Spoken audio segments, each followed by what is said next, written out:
masih terkait dengan talak sama marah, ini paling banyak ditanyakan. Saya pernah bahas buat tulisan, yaitu kalau talak saat marah itu jatuh talak apa enggak? Paling banyak pertanyaan. Talak ketika marah, mengucapkan talak, mengucapkan cerai, ketika marah itu jatuh apa enggak? Ya, ini saya punya tulisan. Pertama, saat marah, ya itu hukumnya dirinci ya. Jadi pertama, beberapa ulama menjelaskan kalau dia marahnya marah biasa itu jatuh talak. Kalau dia marahnya biasa itu jatuh talak. Ya. Kemudian kalau marahnya di awal-awal juga jatuh talak. Nah, yang tidak jatuh talak adalah ketika marahnya memuncak sampai menutupi akal. Marah besar. Sampai dia tuh kalau ngomong itu nggak jelas. Jadi kalau ada orang kalau marah itu kan tiba-tiba ngomel-ngomel nggak jelas ya. Artinya dia marah karena ini tapi akhirnya ngerembet ke semua hal. Marah sana, marah sini.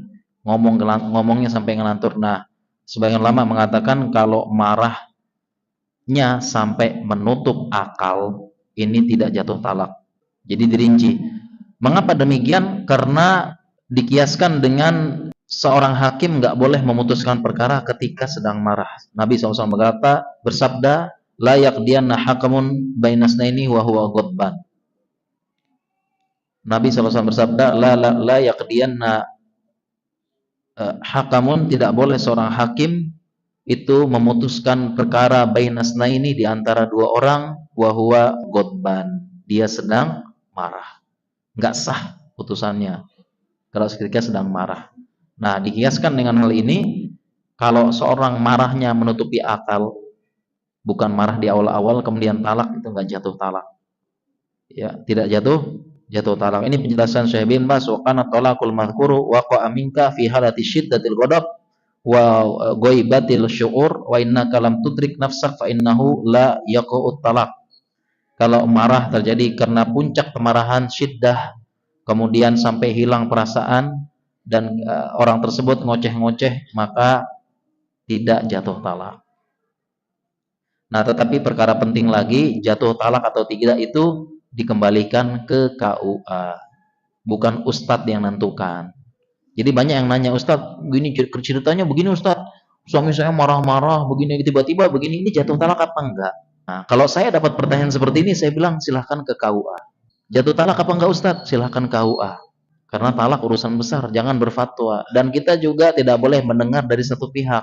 Kalau KUA pasti kalau Kodi dia akan menghadirkan dua belah pihak. Dan termasuk pelajaran di sini juga, jangan pernah membenarkan curhat dari satu pihak saja. Makanya saya sering dapat curhat dari suami, curhat dari istri, saya nggak komentar. Sampai saya dengar istrinya ngomong apa dulu. Istri curhat, saya nggak komentar banyak. Sampai saya dengar suaminya, dulu curhatnya apa juga. Suami curhat, saya nggak akan benarkan, nggak akan iakan. Sampai saya dengar istrinya juga. Karena dua versi bisa jadi beda.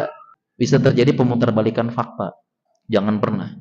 Kita nggak tahu urusan-urusan orang. Makanya kalau ada kasus-kasus gini, KUA. Urusannya KUA. Kalau fatwanya ulama, ya, seperti saya sering dengar ya, saya kan sering dengar fatwanya Syekh Soleh Fauzan. Ada sesi tanya jawab ya. Ketika beliau ditanya, hal waqa'at talak, apakah jatuh talak? Jawaban beliau, irji ilal haq, irji ilal qodi. Jawabannya gitu singkat beliau, irji ilal qodi. Silakan ke qodi, silakan ke qodi. Bukan beliau yang nyampein. Bukan beliau yang memutuskan. Seperti itu.